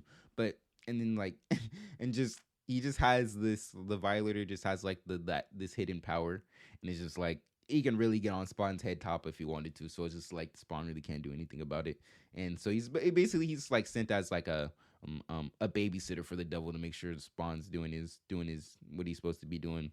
I just really like the vibe of Spawn though, in general. There's a really good animated show that I didn't get to finish. I didn't finish. I was watching it on YouTube, and it's like I'm trying to like link it to something. I want to say like Batman the animated series, just like kind of like those vibes. I wouldn't say like those. I wouldn't like say those shows are really similar, but just like the vibe of it. And if you like animation, you really want to like some cool Spawn animation, or just something that's like in that similar vibe, definitely check out that Spawn animated show. It's really good. And I think Keith David is the voice actor for Spawn in there, so that's some gravitas with that. He's a really good voice actor. And so back to the Spawn movie. Michael J. White as Spawn, I think it was really good casting. They're talking about a Spawn reboot with, I think, Jamie Foxx might be playing Spawn, which is cool. I think Jamie Foxx is a really good actor. He has a lot of range, so I can see him pulling that off really well. I just hope that it is, and honestly, the story, if I'm from remembrance, just like the overall story, there's probably some dumb moments, but I think the overall story of like that first original Spawn movie was fine for the most part. So if there was like, basically what I'm saying, if we got more of like kind of like that story just with updated visuals, I would be 100% happy with that, to be honest. Because I mean, at the end of the day, like, I'm not looking for a Spawn movie to tell the most profound story. If it is a really good, like, I'm not. I guess this goes back to superheroes and just wanting to see, like I was talking about earlier, and just needing to see new things, and just we being enamored by this stuff just happening, and I guess it kind of falls in line with that. Just this is a character I wouldn't see, so I'm kind of like I'm willing to take just a minimal story, and I guess that's the wrong like way to go about it. We should hold these stories to a higher standard. So let me change my tune. I hope the story is really good, but really at the end of the day, like I will get past on the action. I'm not gonna lie. I'm just gonna keep it a buck. Like if it has really good action, I will get by. And so, but I do want the story to be really good because I was reading like some Spawn. Like Spawn has really some really deep lore, like fighting fucking God and and shit and stuff like that, fighting different angels and just really high level stuff in the comics. And I've watched some YouTube videos of it, and it was really interesting. So they could really pull some shit off if they really want to. So I'm excited for the Spawn reboot whenever that comes. But Spawn it's a fun time, but it definitely is very dated.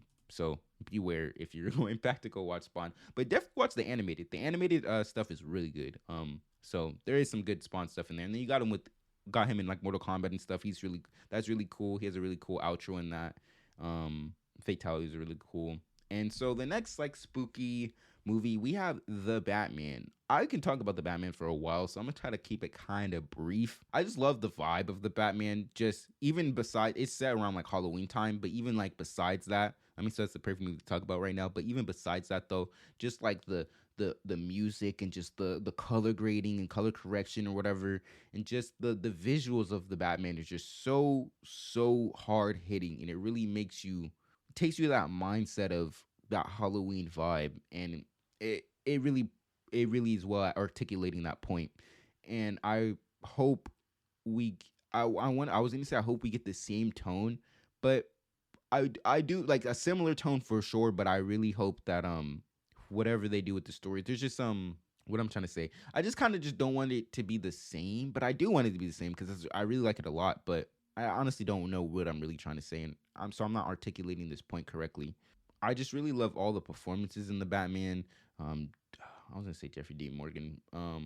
Jeffrey Wright as Gordon. I feel like that was like looks wise. I wasn't really down his look. Like I don't really mind race swapping, to be honest. Like when it's other this I don't want to get into it, but when it's reversed, like a white person swapping the race of a black person, I feel like that's wrong because black people have like a long history of being erased in media, and their voices being silenced and stuff like that, and white people haven't really experienced that. So when it happens the other way, it is annoying, but I don't necessarily think it's like bad because, and also most black characters identities are tied to them being black and having to deal with their blackness in whatever aspect, like growing up in the hood or fucking just how they're treated like as a hero and stuff, whatever, and where they grow up, like fucking Wakanda and or fucking the streets of fucking California, anywhere, like it's usually tied to like their blackness. And so when you can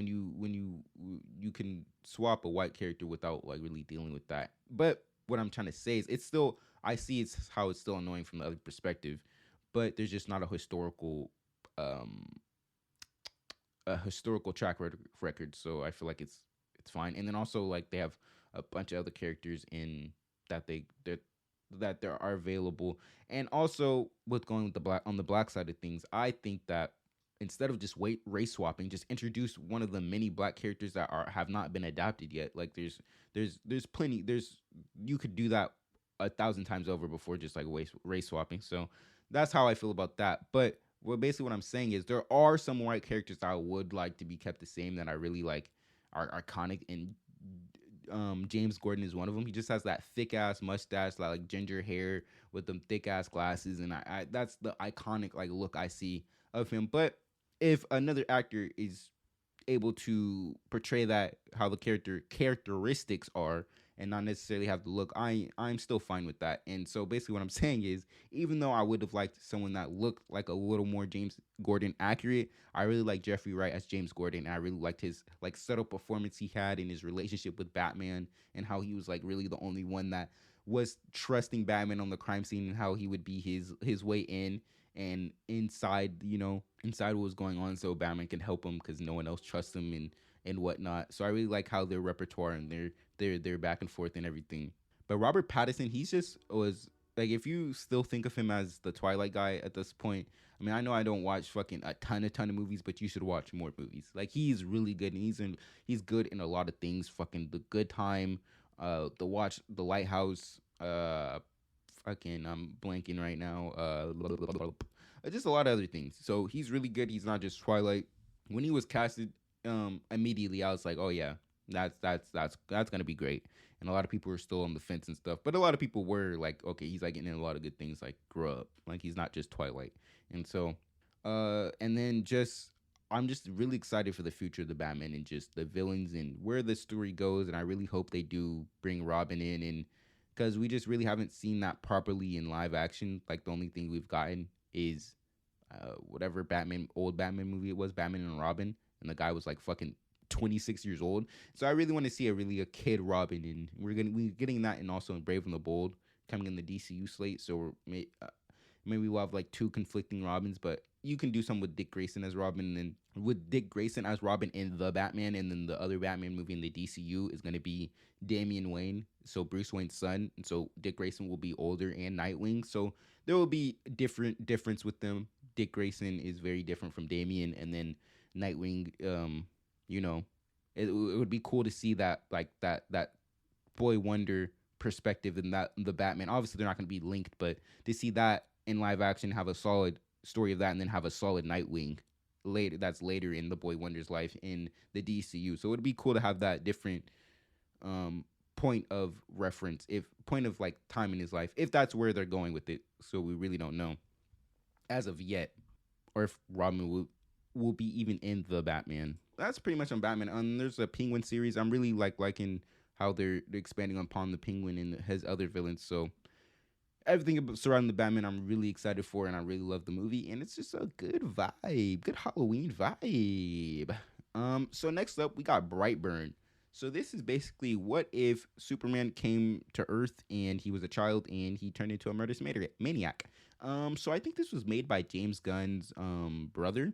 I'm pretty sure James Gunn is involved to some capacity on this project as well. This came out in Brightburn. This came out in 2019.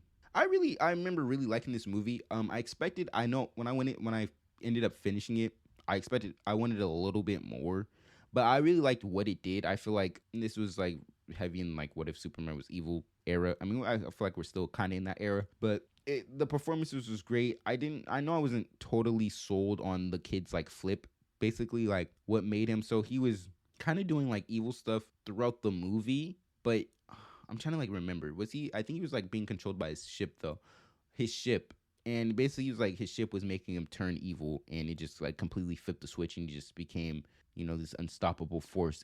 But I just remember there's a lot of good gore moments, like him like he like flipped a car at one point of this one guy, and he like was missing his jaw and stuff. And so it was just really cool seeing just someone with this power just paste people. Like he flies through someone at like top speed and they just fucking explode, but like the way they set it up is just like comes completely out of nowhere. So it's just like cool seeing stuff like that, and him seeing like he's using his laser powers, and just seeing this stuff. We kind of get it with Homelander, but this was I think this was maybe a little bit before The Boys or maybe a little bit after. So it was just, I was watching this at the height of that, and so it was just cool seeing these powers portrayed in a way that is not used for good, and seeing this in live action. So it was really fun. So it's a fun time. There was a post-credit scene, and basically it was kind of like there were more like kids with powers, and basically they were like the Dark Justice League. So there was like a witch that would like hang people, and like that was like basically like her lasso of truth. And there was like an Aquaman type, and there was like a I'm trying to remember. I think there was like maybe a Martian Manhunter type. Like it's basically like, so something like there was alluding to a more in that universe, and I would want to revisit that and see Jennifer Holland's in this movie. I didn't know that. So there's more in this universe, and I would definitely like to see maybe inside, maybe not necessarily a movie, because it seems like and this was a very contained story, and it seemed like the budget was kept relatively small, and the stuff that they were alluding to seemed like very big picture stuff. So maybe I feel like this would really benefit from having a cool like tie-in comic. I can definitely see it, definitely a very solid tie-in comic. that could really expand on those ideas and maybe even go like, to space and like where the kid's from and whatnot, and where these other entities are from and stuff. So I really would lend itself to a comic book or a maybe like a short mini series or something. So yeah, Brightburn's really good. You should check that out. Kid Evil Superman, and it has some really cool horror elements. I don't know if I watched that with my girl. I know I watched it on my own, but I don't know if I showed it to her. But next up, we got on the kiddie roller coaster, Werewolf by Night.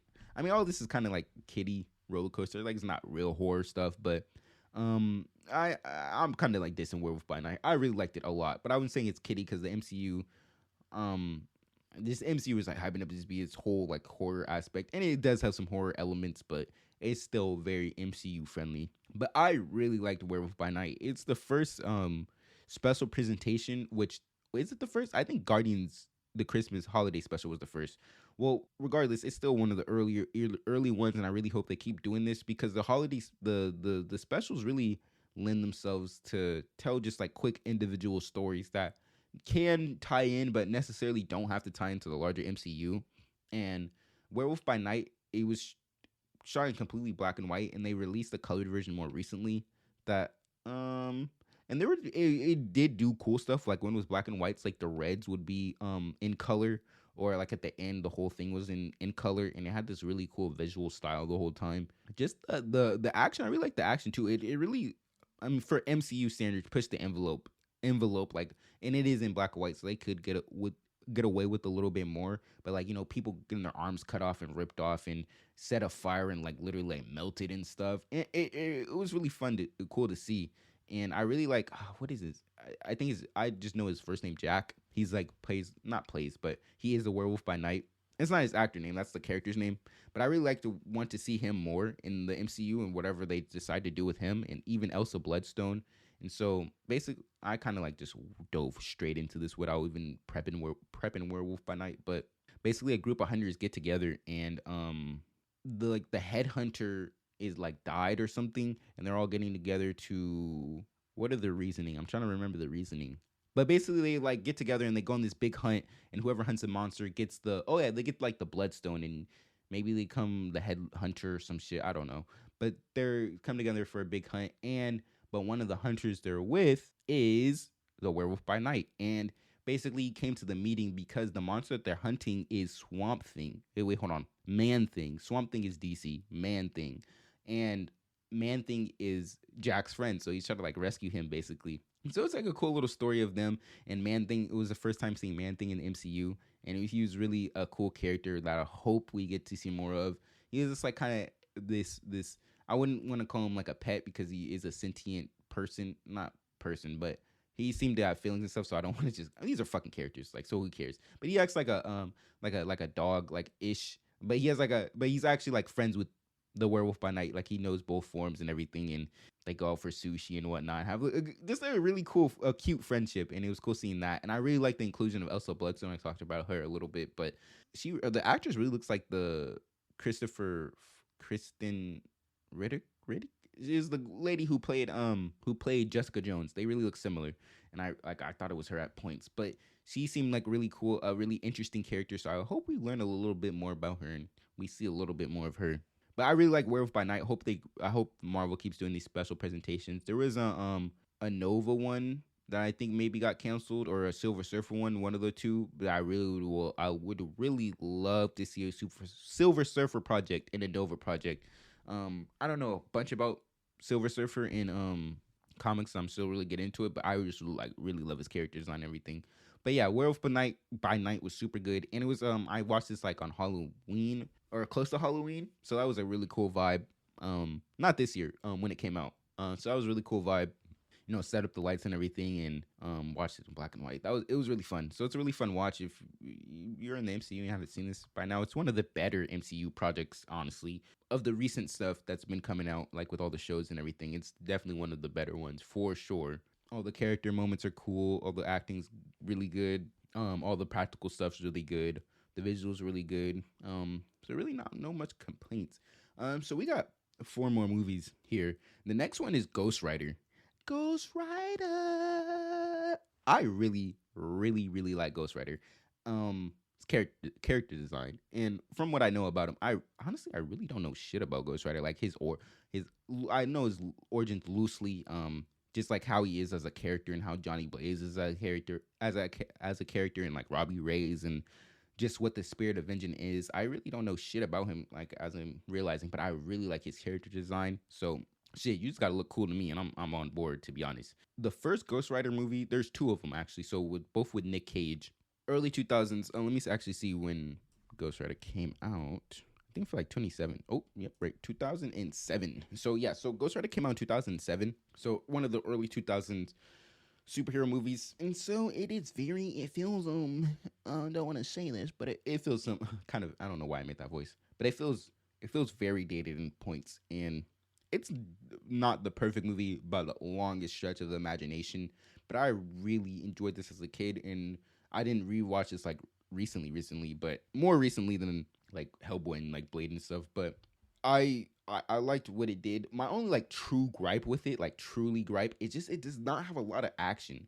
Like, bro, like Ghost Rider has like two action sequences in this, and they're fucking dog shit. Like he spins his chain around and maybe like sucks like and vaporizes a demon and like turns one into like boiling water or something, and he like sucks the soul out of the main demon, which is really cool because like the way he set it up, he like Ghost Rider could do this penance stare, and if your soul's not like fucking pure or some shit or cleansed or I don't know, he can like basically put you in like a catatonic state where you're just like tripping and you don't know what's happening. You're like stuck like a vegetable state.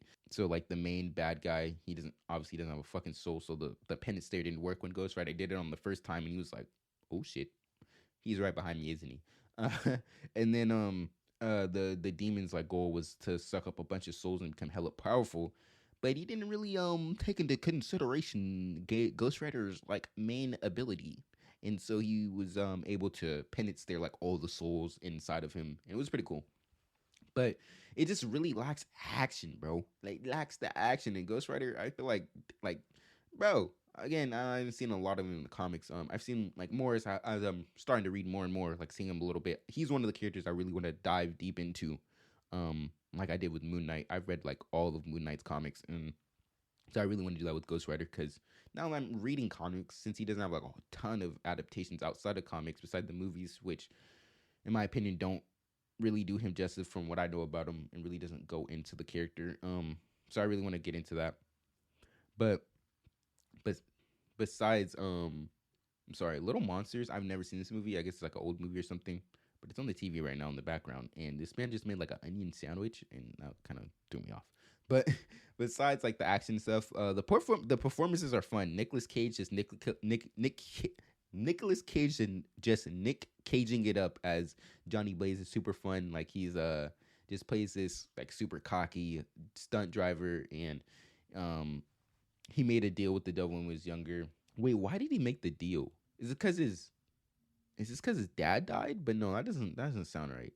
I don't know why he made the deal with the devil. Is it become to be a better stunt driver? No, I don't think it was that either. I don't know why he made a deal with the devil, but he did, and he became Ghost Rider.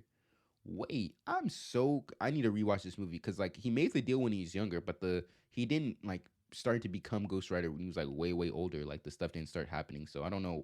I gotta rewatch and why that was the case. But Wes Bentley as Blackheart, which is like the main like devil.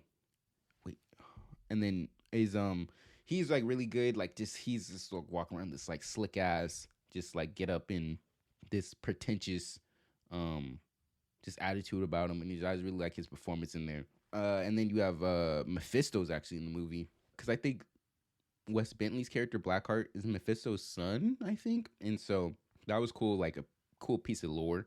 And then I really liked Sam Elliott as the like old Ghost Rider that like rode like a flaming horse and had like a cowboy get up. He was super cool. I love the shot where they're riding together in the desert, where you get Johnny Plays on his fucking Ghost Rider bike and his skull and his flaming bike, and then you get the skull riding of the skeleton horse of of Sam Elliott's Ghost Rider. It's a really cool visual, and I really like that a lot. But I just wish it had more action, and honestly would be a pretty decent movie to me, to be honest.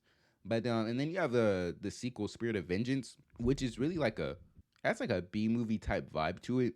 It's the way it's filmed and like the way it looks. And I remember watching it when I was younger, and I really just didn't gel with it. But I remember a lot of cool moments, like of just, it has more Ghost Rider action, and it's probably, if I would went back and watched it, I feel like I would like it a lot more. But I really didn't like it the first time around. But I feel like I would definitely enjoy it a lot better with if we went back and watched it again. So that's definitely one of the things I want to go back and rewatch. We're at hour 58, but there's only a couple more movies left. So we have Doctor Strange: The Multiverse of Madness. Ugh, why did I say it like that? Madness.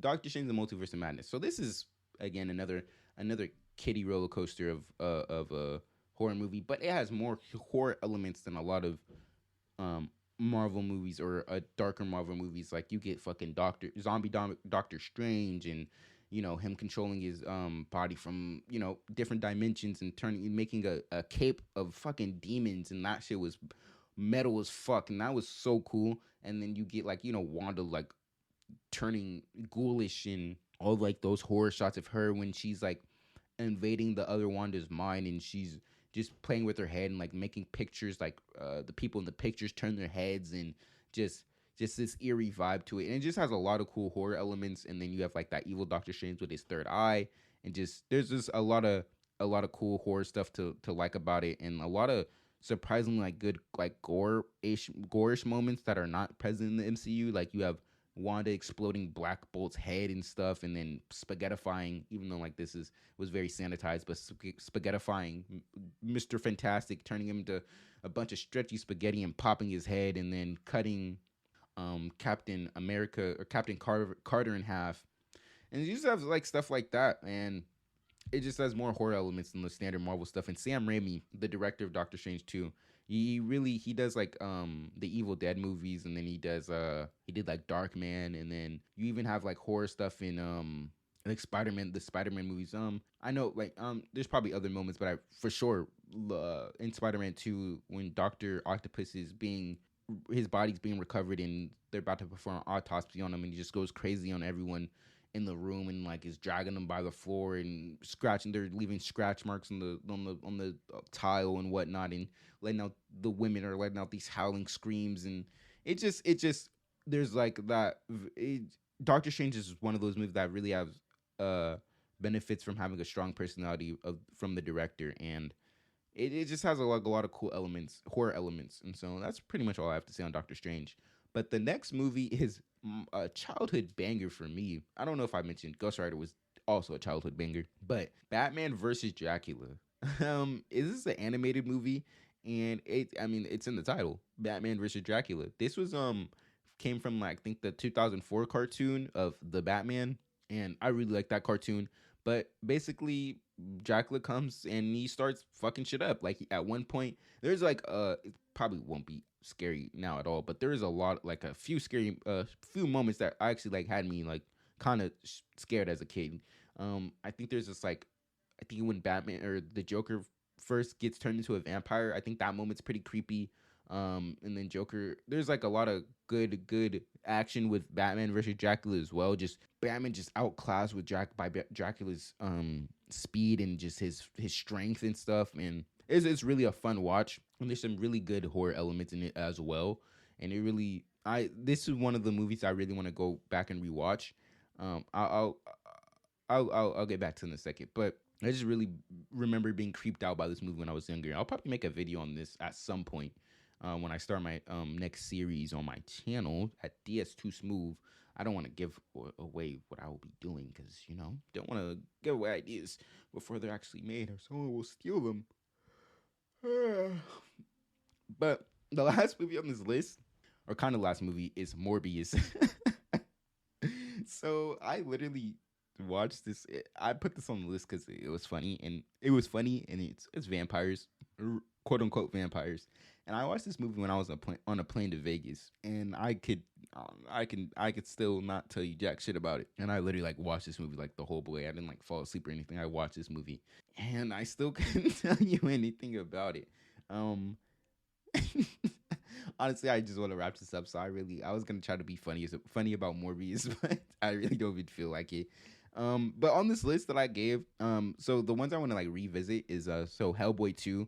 I want to go watch that one. I want to finish Spawn, the animated series, and then I want to go back and watch Batman vs Dracula, and then also Ghost Rider 2: Spirit of Vengeance. I want to go back and rewatch that as well to see if that how that holds up.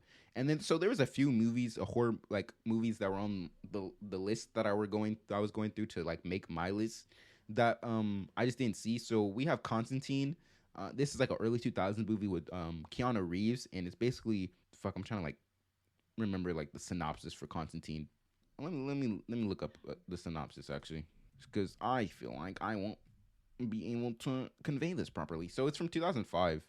So a cynical occult expert, John Constantine exorcises a demon from a young girl after witnessing its attempt to come through her onto Earth. Oh yeah, so I think, but yeah, like Lawrence Fishburne's in it and stuff. But he's basically like exorcising demons, and like he's just the sarcastic like whatever like attitude like type of guy. And it's Keanu Reeves, and I heard this movie's pretty good, and Constantine is an interesting character, so I really want to watch it. And then we have The Guyver. This has Mark Hamill in it, and he was like, I'm not sure if it's like this like Japanese thing. I think I could be wrong about that, but I just remember seeing like a clip on Twitter one day. I don't know if it was Mark Hamill himself, but they were just turning into like this like creature and like transforming. Like it was like just really gross and unnerving. And so I want to see what the fuck that's about. I think it like has to do with like some type of superhero, but it was just this looked really gross, so I want to watch that. And then Darkman by Sam Raimi. I think I talked about a little earlier, but it's like a guy who can like I think shapeshift or like change his face or something. I want to say like an anti-hero, kind of like I'm not sure the whole logistics on it, but I really want to watch Darkman. And then The Crow. This is like it's about it's an early 90s movie, maybe early 2000s. I know The Darkman is definitely I'm not gonna say definitely, but maybe early 90s, and so is The Guyver. Might be late 80s, early 90s. But The Crow is like some like type of entity like is passed down, and like I don't know, you get like some abilities from it, and maybe like they're a hero, something like that. But it's like I don't know, but it's talked about positively in most of the regards I hear it. So I really want to check it out as well. But that was pretty much it on the spooky superhero special. Gotta come up with a better name. Probably do some next year for Halloween. I could have went out and seen Five Nights at Freddy, but I really wasn't that interested in that, to keep it a buck with you. So I didn't even really bother with that. If you like it, but I'm just really not interested. So I decided to do this instead and cobbled this together. But that's pretty much on the topic. So before we wrap things up, just want to ponder my orb when going into this while going in this new week. Some stuff I really want to focus on this new week, and what I've been doing a good this past like leading up to today, this Sunday on the 29th, is just consistency, and really just as like I'm starting to gain a little bit more traction bit by bit on my YouTube channel, just being consistent, because every like piece of content I post like is a new opportunity for me to get subscribers. Like I usually get subscribers like from kind of like everything I post. Like there's instances where I'll get more subscribers on one and not really getting any other, and it kind of bounces out. But just being consistent, just getting my name out there, bro, because I know my content is good and it's only getting better. So it's really just getting known and just staying consistent and getting in people's faces. And the only way to do that is, like I just said, being consistent and just showing up in their feeds. And just because, every time, like, they might not subscribe after that first video they watch, but they could, oh, this is cool. Next video that drops, show up their feed again. Oh, it's just like, they watch that one. And, like, by then they watch 2-3 videos of yours. And, like, okay, I'll subscribe to them. So you just got to be consistent, Next thing is with Pondering My Orb, the last thing I'll send you off with, or, how I really, like, reflect with myself is moving with a sense of urgency, but not rushing. And so this is like something I have trouble dealing with. Like I just always feel like I'm behind and just I'm always in a rush, and like I just need to do more and more and more. That's like a valid feeling. But when I want to move, when I say when I want to move in a sense of urgency, like and not rush, basically just not lollygag. Like the tasks you have to do, so just move. Like you have to move around your day and move throughout your day like you have something to accomplish. And if you like move like that, then you will like be focused on that thing. Like if I know I have editing to do when I get home from work, like I'm not, maybe I'll do this for a couple minutes or whatever, but like when I get home, I go on my phone for a little bit, or just lollygag. But I know I have tasks to do. I know that I need to get shit done. So I need to move like a sense of urgency. Like I need to move like I'm in a rush, but like not rush. This is it's kind of hard to convey because I'm still trying to figure out myself to like properly convey this point. But you just need to move like you have purpose. And once you move like you have purpose, then I feel like a lot of stuff will start aligning. And you damn, this nigga. Sorry, he had some Jordan 3s, and it's like an early 80s movie. It's cool, but if you move like you have purpose and you move like you have like a divine purpose, stuff will start to align. And that's what I'm gonna try to start doing. Just move with urgency, but not feeling rushed, because then I'll start to feel overwhelmed, and that's just not good for my workflow and my process and whatnot. But we're coming up on what I think 2 hours or so. But that's pretty much it for this episode. Subscribe to my YouTube channel. That's where I like post my main content, like stuff I edited stuff at DS2 Smooth, DS numerical 2 SMOOVE SMOOVE DS2 Smooth. And I'll be posting my I'm making like gameplay videos now. I'm still doing the stuff that I usually do, but I'm making gameplay stuff now. But the longer version of those videos that aren't edited, like, so if I post like a 25-minute video of a gameplay video, that's most likely from like a 2-3 hour session. So I'll post like that 2-3 hour session unedited on that second channel. So check out that second channel at DS2 Smooth Extended. DS2 Smooth Extended. And follow me on my social medias. I'm pretty active on Twitter. Follow me on there at DS2 Smooth, and follow me on TikTok at DS2 Smooth, and follow my Instagram at DS2 Smooth. And for my YouTube version of those things, where I'll be posting like clips and TikToks and whatever little stuff I want to post, it is for those same social media accounts. It is DS2 Smooth YT, DS2 Smooth YT, as in DS2 Smooth YouTube. And so go follow me on those accounts. As I get follows and stuff, I'll try to be more interactive and like, decide what topics will be on this podcast and stuff. So that's why when you want to go follow me on there, and maybe you can make some suggestions for a topic or stuff like that, for maybe video suggestions, or when stuff maybe might be releasing, or what order I like prioritize stuff in, And so, because I'm working on like a bunch of stuff at once, and so I can prioritize other stuff over, other things. It's all gonna get done eventually, but what comes out first. And so do all that good stuff, and I will catch you guys in the next episode next week. Peace.